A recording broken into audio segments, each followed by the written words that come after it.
சிவகங்கை மாவட்டம் திருப்புவனம் அருகே இருதரப்பு மோதலில் 70 வயது முதியவரை வெட்டிவிட்டு தப்பி ஓடிய இளைஞரை போலீசார் 30 நிமிடத்தில் துரத்தி பிடித்துள்ளனர். குற்றவாளி சிக்கியது எப்படி?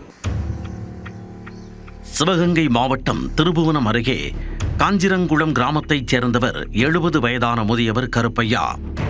இவருக்கும் பக்கத்து வீட்டுக்காரரான முருகன் என்பவருக்கும் இடையே அடிக்கடி தகராறு ஏற்பட்டு வந்துள்ளது. இருவரது குடும்பத்தினரும் அவ்வப்போது வாக்குவாதம் ஏற்பட்டு மோதிக்கொள்ளும் சம்பவங்களும் அரங்கேறி வந்துள்ளன. இந்நிலையில் புதன்கிழமை திடீரென இரு குடும்பத்தினருக்கும் இடையே வாக்குவாதம் ஏற்பட முதியவர் கருப்பையா தகாத வார்த்தைகளால் திட்டியதாக கூறப்படுகிறது.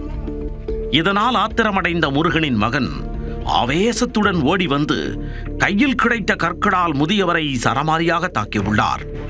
அதன் பின்னும் ஆத்திரமடங்காதவர் வீட்டிற்குள் இருந்த அரிவாளை எடுத்து வந்து முதியவரை வெட்டி தாக்கியுள்ளார்.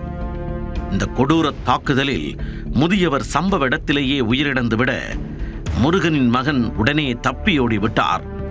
அக்கம் பக்கத்தினர் சண்டை ஏற்பட்ட போதே திருப்புவனம் போலீசாருக்கு தகவல் கொடுத்து விட்டனர். உடனடியாக சம்பவ இடத்திற்கு விரைந்து வந்த போலீசார் தப்பிச் சென்ற முருகனின் மகனை துரத்திச் சென்றுள்ளனர். இருசக்கர வாகனத்தில் விரட்டிச் சென்ற காவல் உதவி ஆய்வாளர்கள் மாரிமுத்துவும் பாரதிராஜாவும் அருகில் உள்ள கண்மாய் கரையோரம் மறைந்திருந்த குற்றவாளியை சுற்றி வளைத்து பிடித்தனர். போலீசார் விரைந்து செயல்பட்டதால் கொலை நடந்த அரை மணி நேரத்தில் குற்றவாளி சிக்கியிருப்பது குறிப்பிடத்தக்கது.